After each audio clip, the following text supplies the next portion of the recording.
Well, thank you very much for coming and for organizing this, especially on such short notice. So I'm James Eagan. I am an associate professor at Télécom Paris and the Institut Polytechique de Paris, which is a school, not a phone company, in France. They want to keep the Télécom Paris in the name just because it's. I saw you pressing something. And you press it back. That's what. So far, everything looks Okay, right. So. Yes, Yeah. okay, good. Awesome. Yeah, no, thank you for that. So Télécom Paris, one of our claims to fame is that we invented the word telecommunications. By we, I mean way back when telecommunications involved telegraphs, and no electronics and whatnot, but still. So no, school, not a phone company. Wrong one. Okay, so I'm a visiting professor here at CU Boulder in the Department of Information over in CMCI. But the rest of the time, I'm an associate professor at Télécom Paris and an adjunct researcher in the LTCI, Laboratoire de Traitement et Communication de l'Information, which is basically the lab for processing and communication of information. So actually, it's not that far off from, I guess, CMCI and LTCI, kind of similar-ish.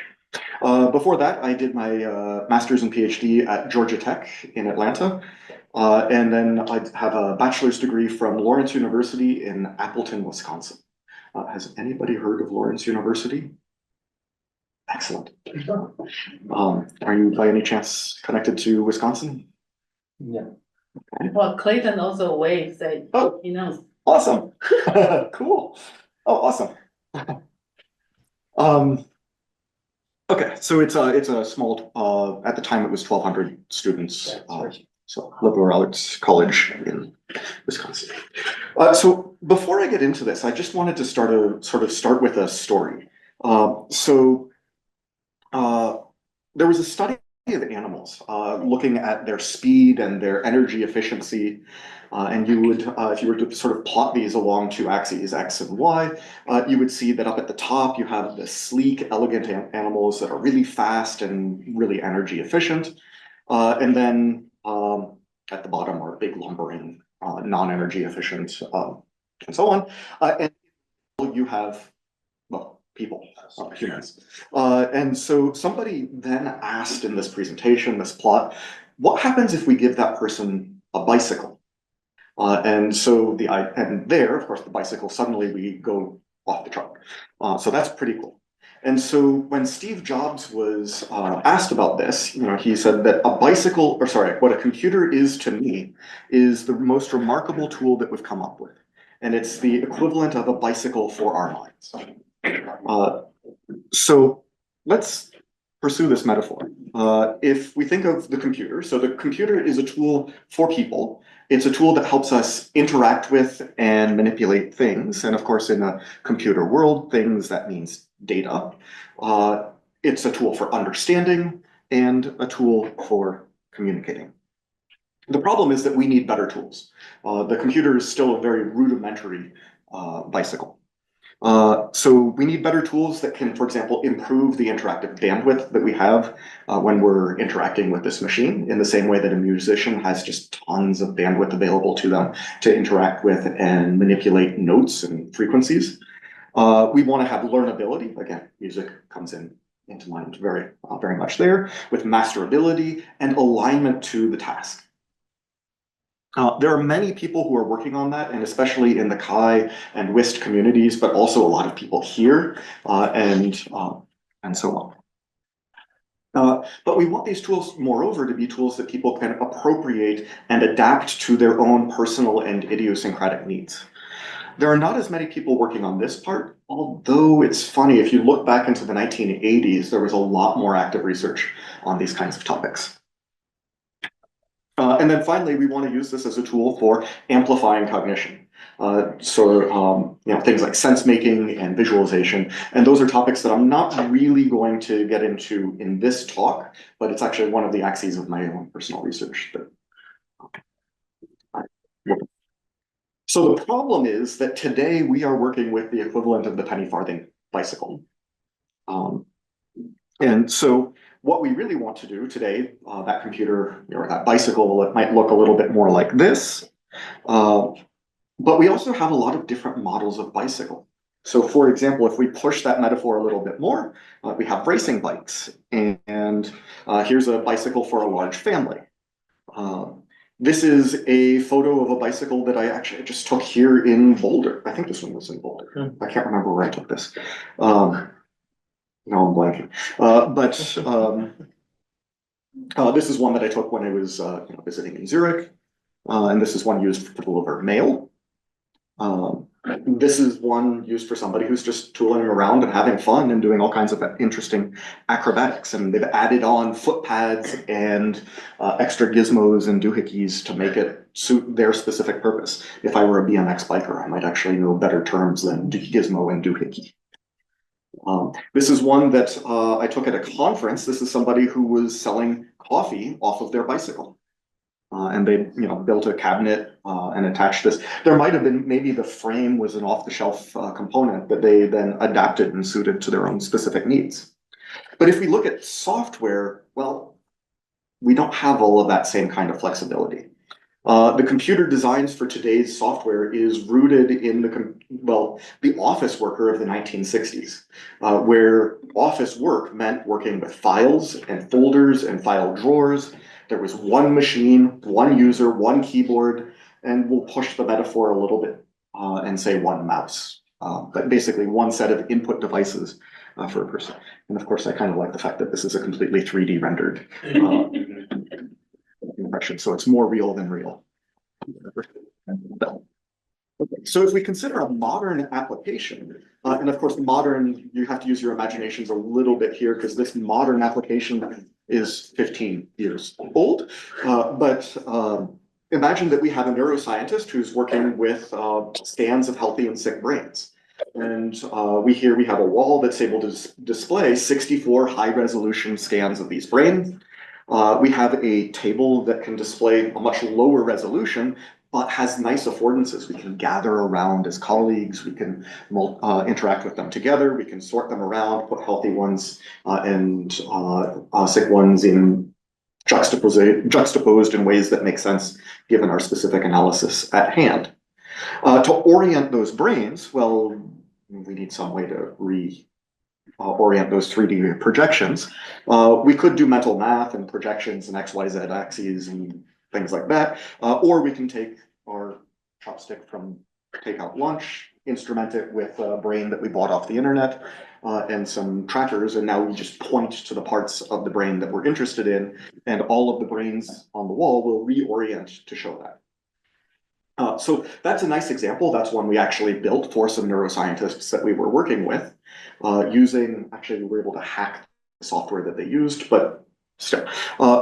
That machine, that system is running off of 64 separate instances of the renderer, one for each brain that's being shown, connected to 32 different displays, 16 PCs, each with 2 graphics cards, and then there's a master controller that runs that, plus the system that tracks all of the positions of the chopstick and the brain and all of that. So we have all of these machines and processes that are working together, and that's an application.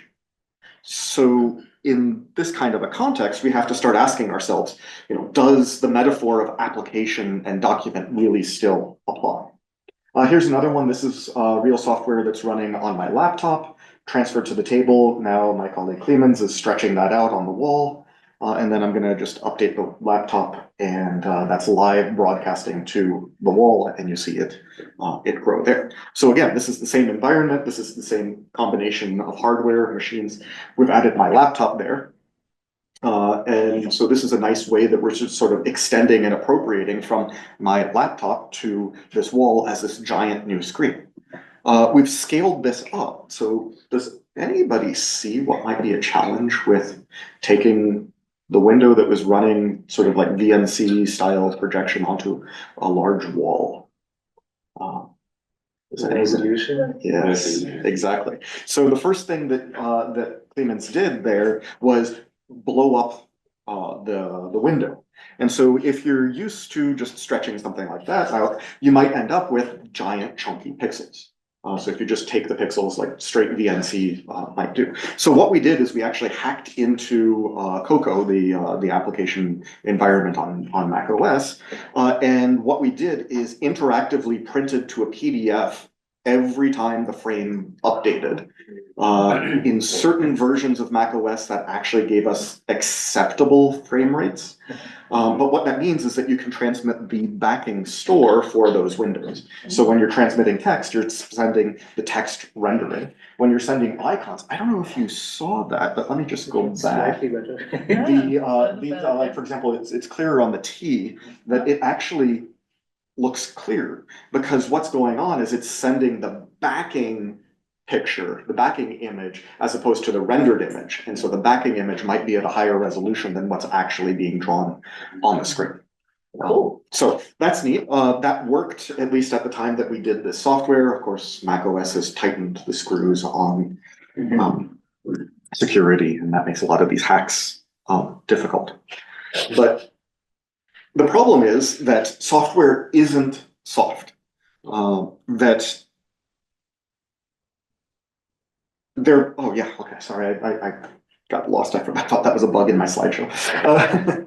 So software isn't soft. There probably wasn't an off-the-shelf, oh wait, this did. Yeah. Okay. Oh no, actually, sorry, I just lost thread of my, my own talk. Excuse me. But so this probably so if we come back to this this bicycle, this probably wasn't an off-the-shelf commodity to purchase. The basic idea was there, but it's been altered and adapted to shape to fit that particular user's own environment. And so let's try and do the same thing with software. Let's make software malleable. So that's where we created something called Scotty. This is a toolkit for making software more malleable. And the idea is, what if the toolkit itself incorporated hooks for adding new capabilities at runtime? Instead of building a bunch of toy applications, we actually hacked Cocoa. And so let me just show, here's a demo of this in at play. So here we have, this is a really old recording of Mac OS. We've got this video that we downloaded from the iTunes store. It's DRM encrypted. The software that's capable of decrypting the video is not capable of reading external subtitles like what we just saw that are time-coded with what should be displayed on the screen when. And the software that can read those subtitles doesn't know how to decrypt the video. So we figured it was easier to teach QuickTime how to load subtitles. So if we see here, we've got this video that's playing along. And oh, we don't hear any sound, but I think that that is... Okay.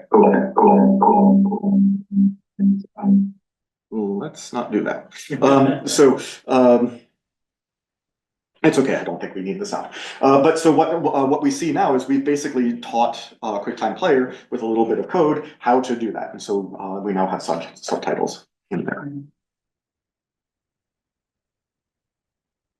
Okay. And so what Scotty does is it extends Cocoa with tools for sense making. One, we have to figure out how is QuickTime implemented if we're going to be able to teach it how to display subtitles ideally without having to completely make sense of the entire code base, because that would be kind of a pain. We need window hooks to be able to graft into the windows, event funnels, glass windows, and object proxies. And I'll talk a little bit more about those. So the first part is sense-making tools. And so what these do is they basically are, so on the left, what we see is basically the class hierarchy and the widget hierarchy for various components on the screen. And on the right, we have an interactive Python prompt that is running in the context of the application with access to the live running objects. I don't have the actual, yes, no, sorry, that was, if we come back here,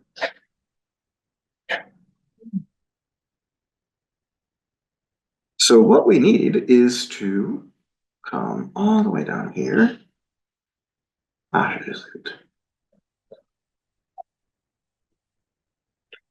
Well, let's, That's okay, I'll just skip that. But the idea is that you can run inside of the application and interactively type in commands, grab the playback controller that's, the play pause button, and it gives you the object that handles that play pause button. You've got the controller object that handles that playback. Once you have access to that, you can then take a look inside of here and look through all of the list of methods and see that, oh, hey, there's a play pause method and a current time method. And those are the things that you need to basically figure out once you can poll the current time and maybe intercept play pause so that you get a notification. Now you have what you need to be able to connect the subtitles. Or at least you have the logical information, but then you probably want to also be able to hook into the drawing.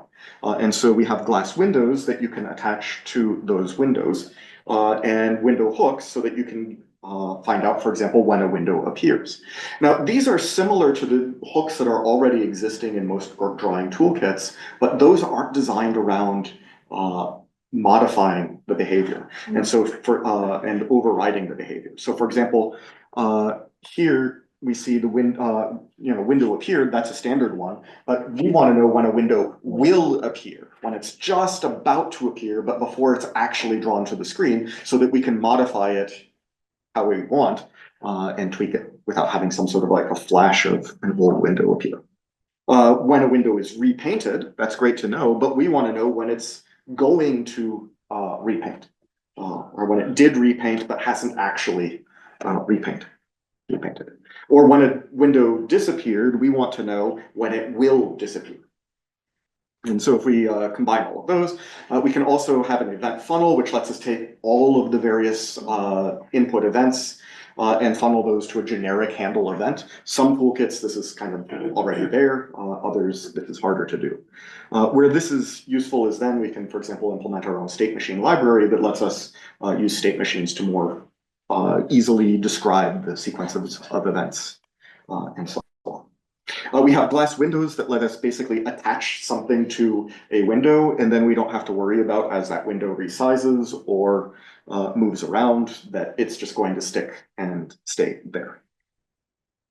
We have built-in support for loading plugins and replacing existing method implementations, basically attacking the dynamic dispatch level of the library so that we can override individual methods.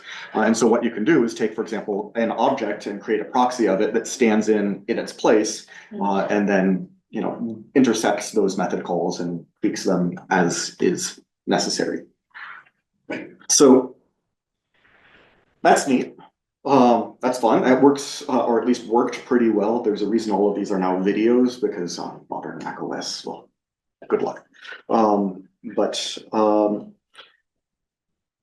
The catch is that in the world of desktop computing, we no longer live in this world. Maybe the desktop won't disappear the same way that mainframes did, but they no longer dominate all interaction. We have lots of small devices, watches, phones, tablets, slates. We have wall-sized displays. This is one of our showroom displays that basically only comes out for demo days, but we have others that actually get more use. One of them we built actually in the library, so students can reserve that, and that actually helped a lot for getting it actually used.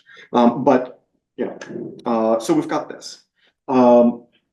And so here's one that's actually being used for this is visualizations of anorexics in the context and their social networks and trying to basically understand their support networks. And so we see two scientists who are collaboratively exploring these self-reported social networks to try and understand them.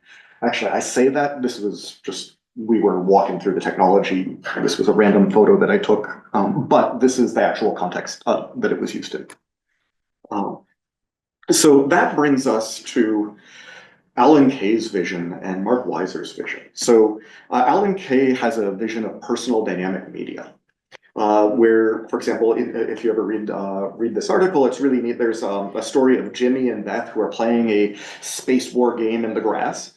using their Dynabooks and precursor to, think of it like a precursor to the iPad. The iPad kind of gets the hardware part of that vision mostly there. The software stuff, that hasn't caught up. And so they decide that, this game is way too easy, so they start tinkering with the logic and make it a little bit harder. This was 45 years ago, envisioned with like high school, actually maybe even grade school students.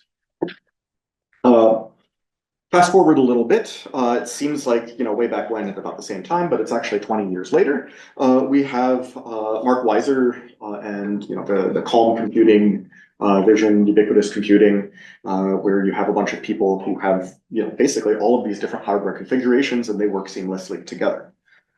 So we, inspired by this, we actually created something called web straits, where we try to, I wouldn't say solve, but we try to attack or address this approach. So in 2015, we presented web straits, which is a software platform that we've used to explore a type of software we call shareable dynamic media. That's inherently collaborative, that's malleable so that users can change it to suit their own specific needs, and that can be easily distributed across devices so that we're combining both of these sorts of visions. These are web-based substrates that are meant to be sort of a clay to build shareable dynamic media. That is, shareable is built in, malleability is built in, and distributability is built in. So here it is in action. So here is a web straight in 2 different browsers. And what it does is 2 web pages loaded from the web straight server are automatically persisted and synchronized to anyone else who has that page open. This actually yields some really interesting environments. So one of the things that we can do is here we see somebody editing a page in a what you see is what you get style, and it's modifying just the basic HTML. So this enables a certain kind of asymmetric collaboration. That's all enabled through something called transclusion. So embedding one page by reference to another one through a live connection. So the way that that works is, no problem. The way that that works is that when you load a web page from the web straight server, it basically serves up a client with a blank page.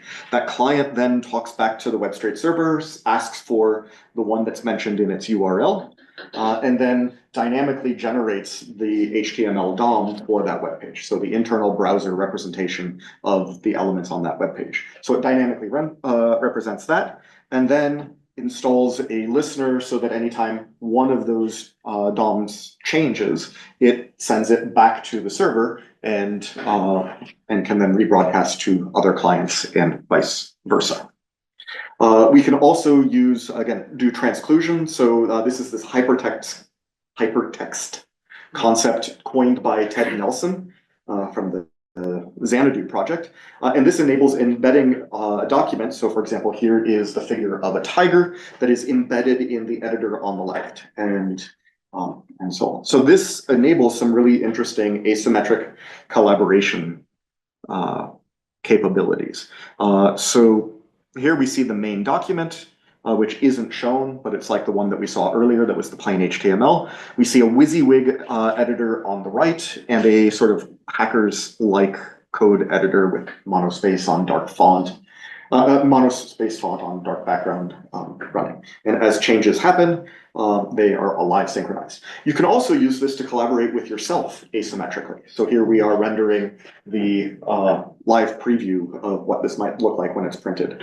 And we can also sketch out, for example, here on a tablet, we're sketching out, this is a placeholder for a figure that's going to appear in the paper. We can see there, and then we're going to migrate over to the laptop where we have a command line SVG editor, and we can just tweak that and reproduce that sketch that we saw there. And extensibility or malleability are also something that we can support. So suppose that Alice on the left has a citation manager and Bob on the right wants to be able to use that. So we can just copy that widget over there. In this old version, we had to cover copy the code itself. Newer versions of web APIs let you do that without showing the code, and then go ahead and paste that in on the right. And now we have that button that's been added in, and we can go ahead and graft in a citation, and poof, now we have cited something that's in there. So we basically copied functionality from one application to another. So it turns out that this principle scales surprisingly well. WebStraits has been used to build multi-surface collaborative whiteboarding tools, cross-device affinity diagramming tools for data analysis. We've used it for software for collaborative learning activities and computational thinking in high schools. We're currently moving, it's been used for flexible video conferencing software, and we're actually moving it into extended reality as well. And I need to check to see if this actually got accepted for Kai this year or not. But if not, we'll send it off to Viz. Okay. So you may have noticed that, oh, that's not the right notes for my transition. So I cut something out. And so one of the things I mentioned there was affinity diagramming. And so I'm going to just sort of dive a little bit into a little example case study of that. So affinity diagramming is something that's often used for qualitative data analysis. This is part PhD research and part performance art that we see here. That's why I actually have these pictures. But this is actually a PhD student who was working on her dissertation. And so we have interview transcripts here, and she's going through and coding them and analyzing them, and then reorganizing and structuring that. And this is, so this is a nice video, but this is a commonly used qualitative data analysis method. There's a whole bunch of stuff that's been done. That was the physical version of it, but we have digital tools that are becoming available to let you spread out. Unfortunately, it's much harder to spread out when you've got some work that you're doing on your laptop to just appropriate this large display. And so, moreover, we often mix and match different kinds of, not just different kinds of analyses and different kinds of analytical tools, but also analytic processes and ways of thinking about this. So if you're familiar with Parolian Card's sense-making model of how do people make sense of data, this might look a little bit familiar. And if you're not, that's okay.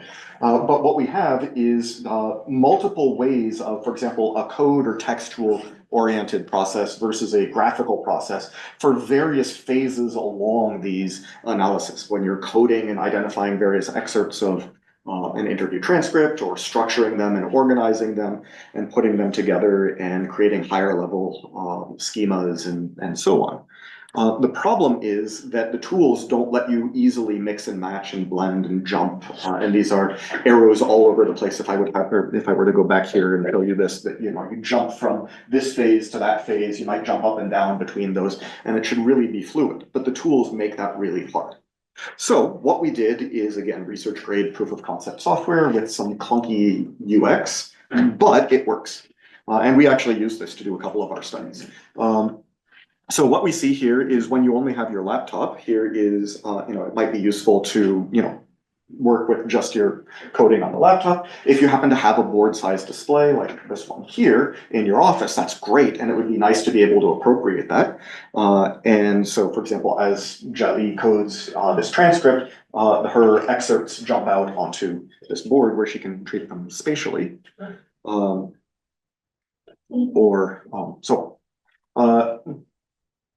then here we see this actually in action. I think, yes, there we go. So here she is, she's coding through, and as she does, they appear into that little pile on the board. She can go in and tag those notes. Nice. The UX is, again, a little bit clunky, but that's okay. And then as she does that, they appear there. Okay, so now she switches to the board. Maybe she's doing some clustering, and so again, those tags are, those notes are there. The blue notes correspond to the different tags that she's applied, and so just dragging a note into that cluster automatically tags in the alternate views.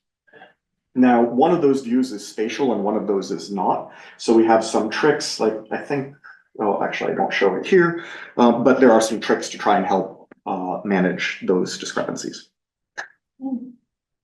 If there's a wall-sized display available, now we have Jali who can work collaboratively, and let's add an L there. But we can work collaboratively and expand into the space. Or if she has her phone, let's look up this note in the context of the transcript from the interview and just see if we've lost something by taking it out of context. We could have multiple people do multiple analyses. In this case, I don't remember. This is a completely staged photo, so I can't remember what was actually going on here. But this could be that we've got two different displays where we're both working, you could imagine remotely or together on this, or looking at alternate representations and analyses, like doing a meta level analysis. But the idea is that these tools are designed so that you can easily just appropriate the available hardware. If you've got one of these gizmos and you've got one of these gizmos, you can just sort of extend them and extend your interactive surface and appropriate the digital technology.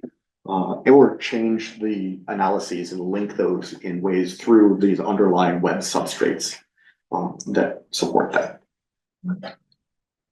Oh, yeah, and so I do actually have a video of now we're switching to a meta level where all of those blue notes become yellow notes, and now we're working on clusters, but then we need to see what were the actual individual observations within that cluster so that we can better make sense of what we had in mind when we were doing that. So ADQDA, affinity diagramming for qualitative analysis, gives this malleable software for fluid combinations of digital tools, representations, and processes. So that brings us to the last part of this talk that I wanted to get into, which is notions of digital sovereignty. If you look up sovereignty in the American Heritage Dictionary, the English Language 5th edition, it is complete independence and self-government. If we apply that to the notion of data, well, there are actually a lot of different definitions of what does digital sovereignty or data sovereignty mean. But in our case, the idea is that users and collectives should have control over their digital world, their digital data, and their digital tools. If only. And if only, exactly.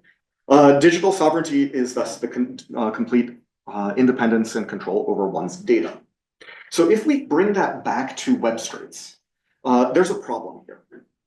This is actually one of the key problems that we mentioned in the original paper however long ago that was. I can't remember, but basically it relies on a central server. So that means that it is hard to work offline. If you don't have a connection to that server, well, tough luck. We call this sort of the airplane problem, but although we're gonna have to come up with a new name because airplanes now are starting to have Facebook. exactly. Also, the server owns all of your data. And so, maybe there's some crypto tricks that you could use, but basically your data and, with quantum cryptography, I read an article that says that's probably going to be over in a year. I'll believe it when I see it, but, maybe it's on the order of years rather than decades, but whatever, the data belongs to the server. And moreover, that shared ownership is difficult under this model. If you're writing a paper, and you have to decide whose overleaf do we use? Does everybody have to have their own overleaf? Which Git repository do we use? Do we use the GitLab? I don't know if you have GitLab or GitHub. I mean, you could give it all to Microsoft and put it on GitHub. You could use your own institutional GitLab, but now if you're collaborating with somebody at another institution, well, that's complicated. Moreover, transclusion is a fundamental mechanism that we use in web straits, but transclusion based on web security paradigms only works when the documents are on the same server.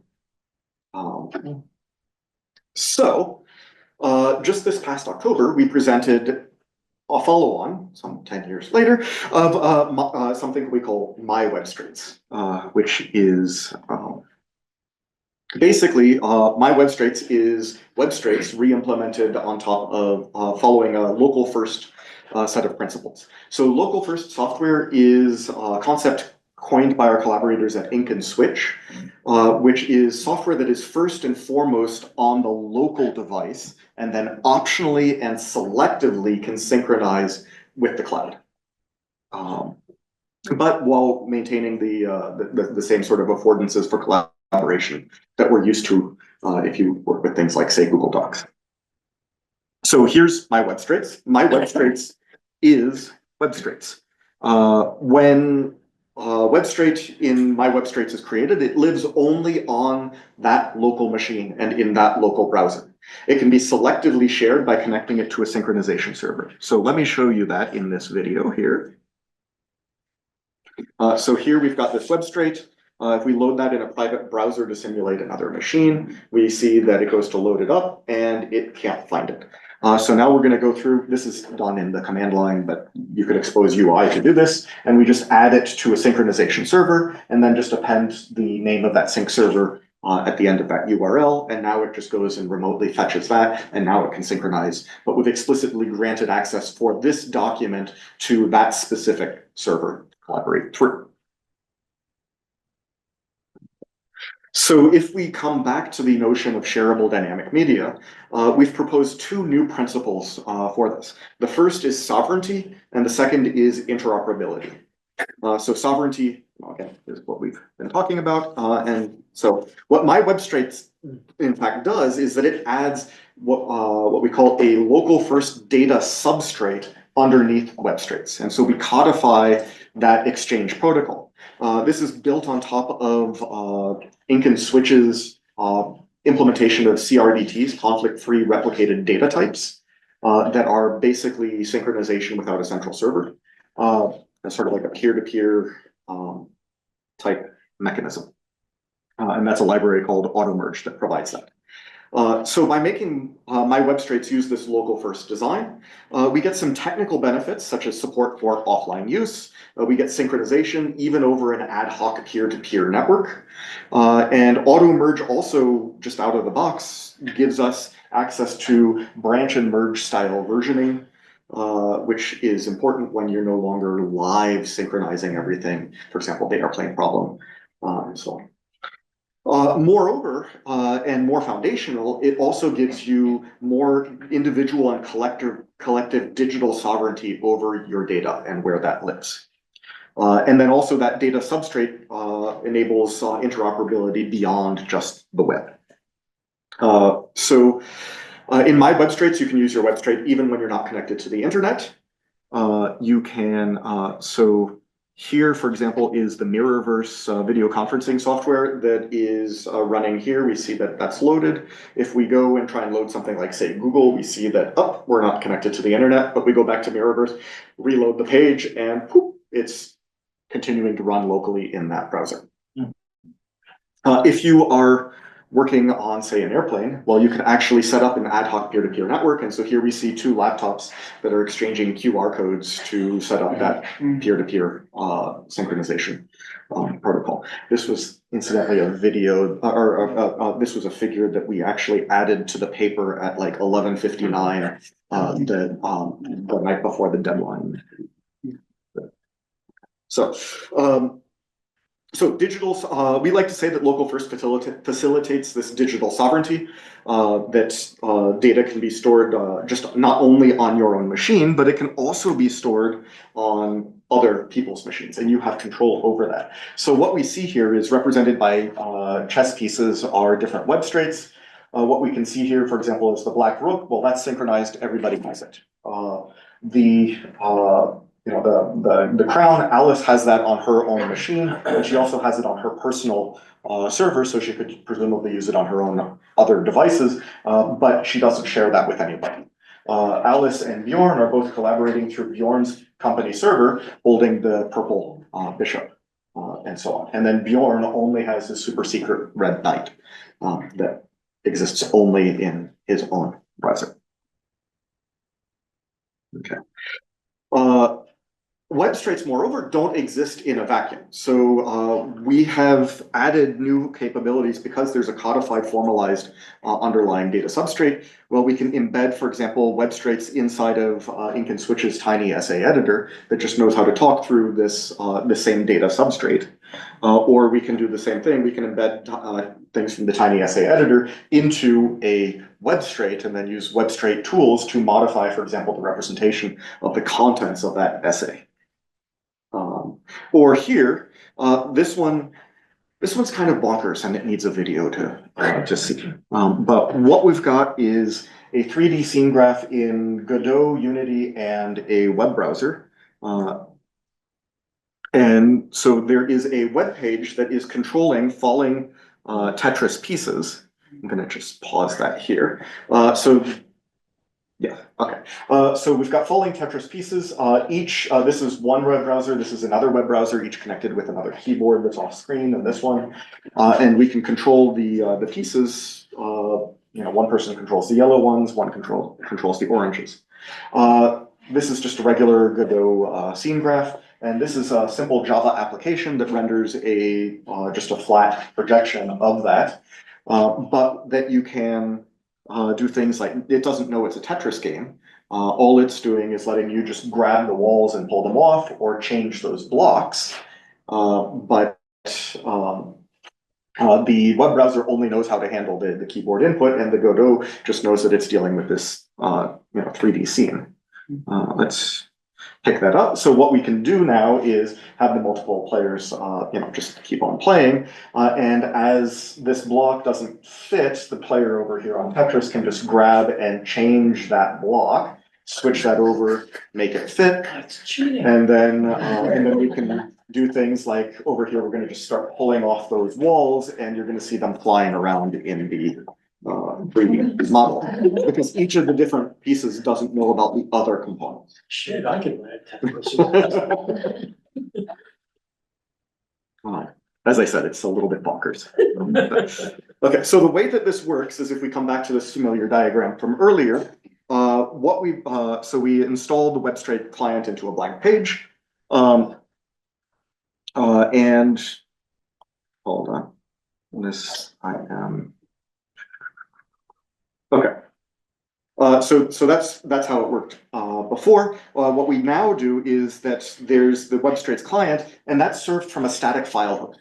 So you could put this on your GitHub repository. You don't have to have a live running server. You could put this on your institutional, as long as you can FTP file over there, you could put this there. That installs itself into a service worker that runs in the local browser. And then creates an index DB, which is basically an SQL-like database or an indexed database key value store in the web browser. If you add in a sync server, that sync server then transmits specific documents that you've said should be synced. And then we basically have the same underlying architecture as before. So that means that we now have, sync servers that manage data synchronization, data persistence, file storage. So we backpedaled on things like access control and end-to-end encryption. We have lost those with the new architecture. Those aren't supported, but and that's an active research topic, and hopefully soon there will be some progress on it. There are some promising results. You can try that out. You just go to my.webstraits.net. And there are some links that will install, just by loading that web page, it will install my Webstraits in that web browser that you go to do it. Or you could go to GitHub and actually download it and serve it and leak it yourself. And so maybe we can build a better bicycle for the mind. So I do want to mention just so that's the last part of this talk. There's a lot of work a lot of this has come out of a bunch of collaborations. A lot of people have been involved in this. I wanted to thank my research group, and so this is the DIVA group at Télécom Paris, where from the head of this, we've got some great students, postdocs, visitors, and a good long list of alumni. We are always open to visitors. If you're interested in that, talk to me and we can see if we can figure something out. we are, and so there's our webpage. We're also, it's not published yet, but we're also in the process of recruiting. We have an open call for a, at the professor level. So if you know of any colleagues, not here, obviously, but you know, anybody who's on the market, please let them know. I wanted to briefly cover some other topics that we cover in the group. So I'm going to just sort of run through this. This is going to be a whole lot faster. So one of the themes is data physicalization.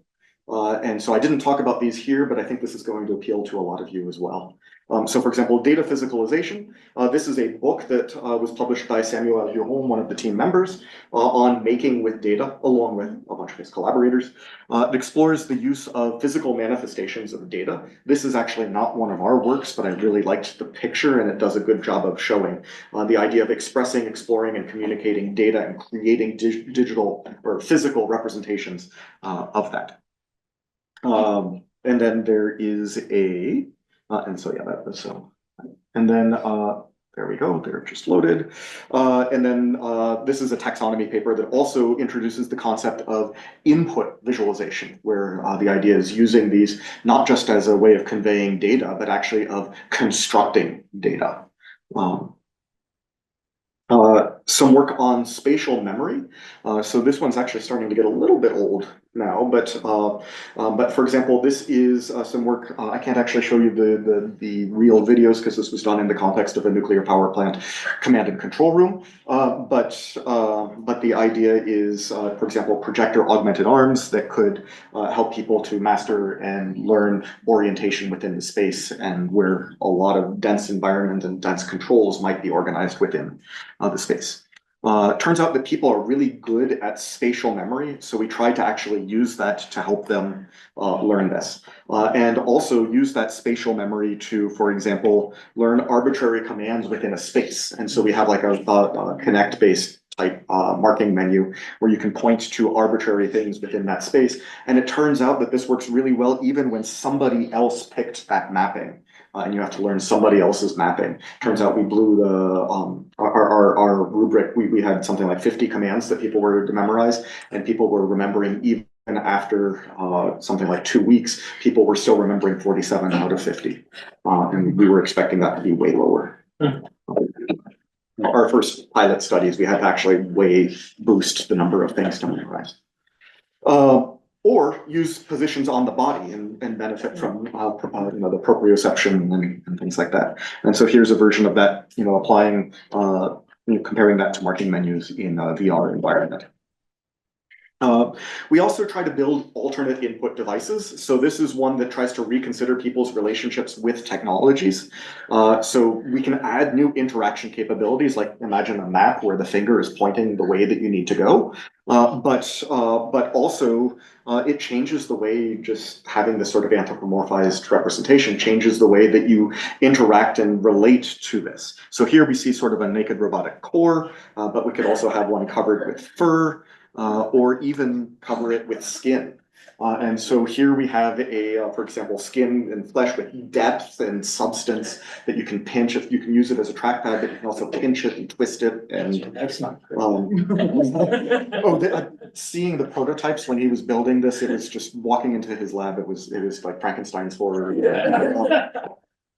But he actually worked with some visual effects folks from the French movie industry to create some of these molds and models. And so these are actually functioning devices. So you could actually use that as you know, a trackpad on your laptop. We also use that to cover a robotic hand with skin, and use this to see how that changes our, you know, the way we can actually use that to change our perception of contact with you know, these inanimate objects, and see if this makes it a little bit less creepy or more creepy. Incidentally, this kind of work, this is so this is one of our PhD students who went on to do a postdoc in a robotics lab on this, and it turns out the roboticists in industrial robotics, they generally try to engineer their robots to avoid contact with people. So all of the existing infrastructure that they had was designed, they had to override all of those safety protocols and mechanisms that were built in. Okay. We've also looked at building alternative input devices in, and perceptual manipulations in virtual reality. So this is what, this one is a finger mapper. So the idea is doing finger scale gestures that map onto arm scale gestures. So you can play like Beat Saber while you're taking the shuttle home. On the dark side, this is one that is actually published under the title Finger Breaker. Where the idea is we actually built this apparatus that will bend your finger backwards to a programmable degree. It is locked to a maximum so that we can't actually damage your finger, but we can give you the perception that your finger is being bent back in awful ways. And it turns out that this actually does lead to certain degrees of discomfort. This was fun getting through IRB. This whole line of research has actually been fun with ethics boards because we're interested in how to, for example, self-harm. And so here, how do we induce people to actually break out of safety zones in a virtual reality environment and in ways where they actually know that that's what they're doing and they're just like, you know what, I don't care. So we constructed safe ways where, you know, there are cardboard boxes that you would have an impact, but it wouldn't hurt you. But we could actually explore that. Or memory manipulations for better and worse, where you might actually change people's memories of things that have happened through VR or mixed reality environments. In this case, this is one where we basically manipulated the environment to block out all of those other people and help somebody to retain Fitts law. But you could also imagine like blocking out an X from some sort of scene or adding things and how does that change? Because that actually really can manipulate real memories. And so there's all kinds of really interesting questions and things to deal with there. So that's just a sample of some of the things and research topics in our group. Thank you very much for inviting me, and I'd be happy to answer any questions.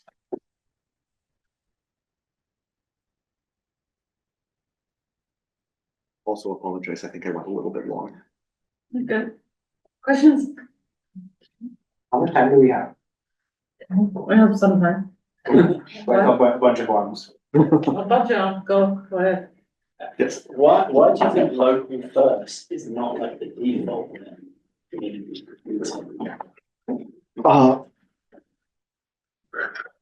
So I think that some of them are technical. I mean, it's just easier to implement, you know, broad server, and I think that's really the historical origin of it. It's easier to do it that way. I think today part of it is there are a lot of forces that sort of have grown around that. There's some of it is, you know, okay, why explore other alternatives? But some of it is also there are economic forces and incentives to prevent that. Sorry, did that answer? Yeah. I have a telecommunication background, so for me it's interesting. Do you consider or do you test those things with assumption that the network is not perfect? So we do not. We treat this library as basically off the shelf black box. You know, this is something that you know, that exists. There are constraints that we have to deal with, but you know, for example, when you're working with something like Google Docs, where everything is live synchronized, then if two people, for example, are collaborating and editing the same part of the document, you see it immediately. And so you don't need like a Git style conflict detection mechanism, because you can just be like, hey, whoa, we're both editing this and we detect that. In this kind of environment, when it's no longer synchronous, you can't use those social norms. If you have a flaky internet connection, that's going to exacerbate a lot of those. And so what the protocol guarantees is that you'll always end up with the same result, but it might not necessarily be the result that you wanted. There are a lot of people who are working on those kinds of protocols. We originally met with Mark Shapiro, who is one of the people behind conflict-free replicated data types. This was probably about 10, 12 years ago. And back then, it was just theoretical concepts, like the computation, the technology wasn't there to be able to make that work. Today, it's feasible, but there's still a lot of open problems. Does that answer your Yes, thank you very much. I unfortunately have to go, but I will contact you. Oh, I look forward to it. Did I answer your question as well? Yeah, listening to you, is sort of like channeling my good friend Doug Engelbart. I don't know if you're familiar with Doug's. I may have heard of his name before. Yeah, I would think. So if you haven't looked at the mother-in-law demos recently, your talk and his talk are similar. I was curious, moving that forward, a lot of these ideas, have commercialization implications. What's the route for your work getting out into the real world and being used by lots of people? So these are discussions that Clemens and I have had a lot. And my wife is always thought about, like, why aren't you commercializing this? So why aren't you? It's I'm gonna not answer that one, but it's available. So all of the source code we've made available on GitHub. We have there's webstreets.net. You're welcome to take a look at this. This has been used by a bunch of. So I showed you a bunch of the demos. That's actually been used in. I can't remember the last count. Is something like 12 different institutions. And so it's all open source, and so it has been used. And we're happy to have people use it. Okay. But it's, research grade software as well. Okay. Did that answer? Not at all.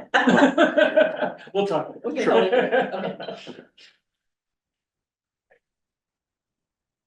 One last question, comments?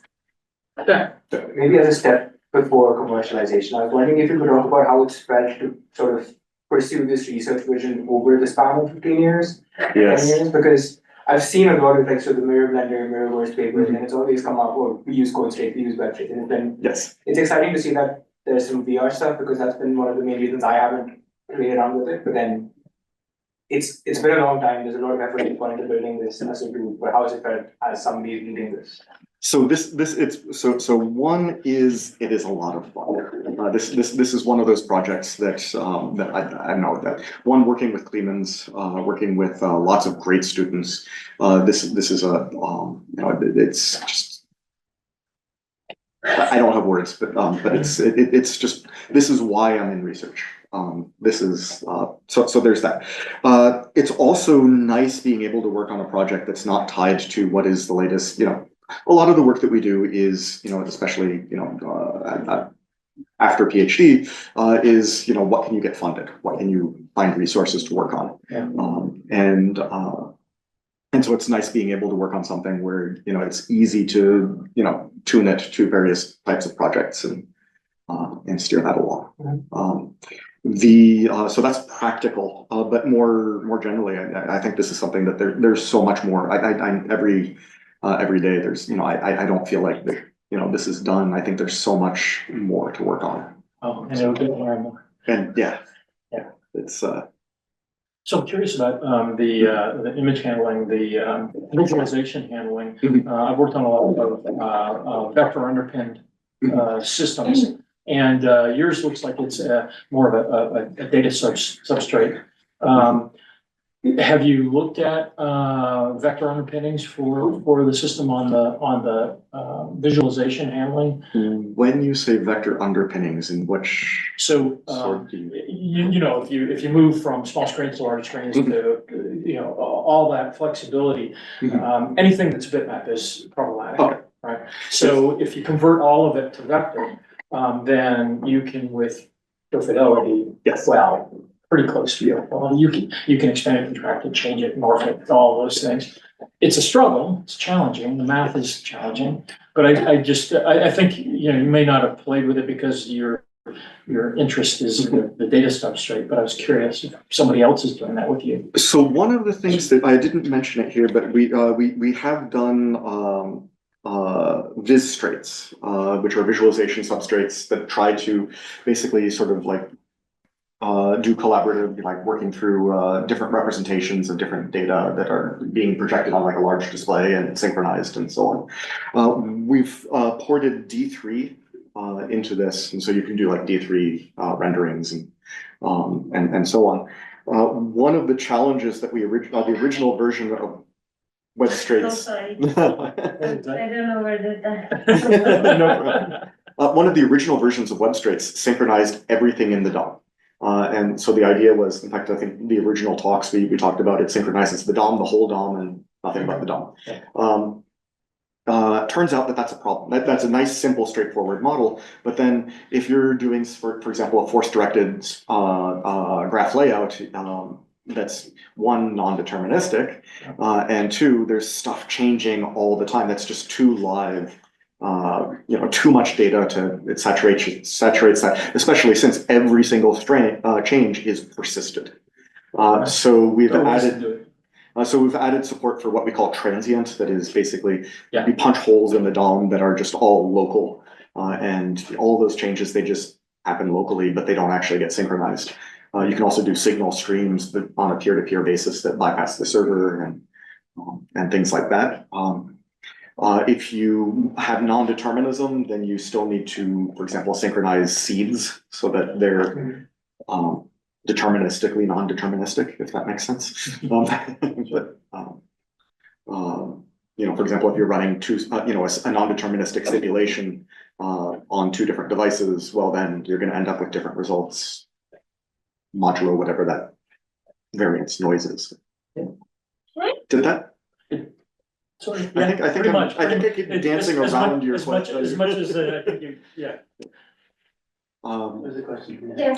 So, the biggest problem, obviously, the only problem I can kind of understand here is the single point of failure that is happening. So I was wondering, so we have these types of like different, like in machine learning, we have like DFL, which is decentralized federated learning. But I was wondering, basically, can we like take different parts of this model and like use different servers and then make them communicate with each other instead of using a single server? So in a way that you have some sort of backup, and then it doesn't, like, if that server goes down, we can still have the model. Can we do that or not? Okay. So I haven't looked specifically at this type of application, but the idea, so if you can represent your data as basically the DOM, and I'm not sure that makes sense if you're, for example, training a deep neural network or something like that, because I think the DOM is going to be a much more verbose encoding of that data. But let's see. Actually, hold on. So if you're doing that with the DOM, then that's probably not going to be so great. What we haven't really been focusing on specifics of live synchronization. What we've been, where everything has to be like immediately live synchronized and we can guarantee specific properties. Our guarantees are basically if you have changes that are happening, that everybody's going to get to the same thing once they've exchanged all of the sets of changes. So once everybody's received the same communications, even if they're in completely scrambled order, it doesn't matter, everybody converges to the same thing. That's the only guarantee that we've been making. What the new version with my Web Straits does is it adds, through this data substrate, we now have support for what we call sort of I call a data fork. You can have arbitrary data, like for example, a Godot scene graph, that is sort of like in a sidecar alongside that, and it gets synchronized as just arbitrary data, but but it's not actually DOM data, if that makes sense. Incidentally, this slideshow is running in. Let's see if I can find it. It is somewhere here. I can't get the button to come up. Why? It's supposed to appear. Maybe I need to go to a slide that has the right color. Let's see the dot. There should be a button that says edit that should pop up. But in any case, this is running inside of Web Straits. And so each of these images is what we call an asset, which is actually a transcluded web straight that has in its data fork the blah binary data that corresponds to the image or the video or whatever.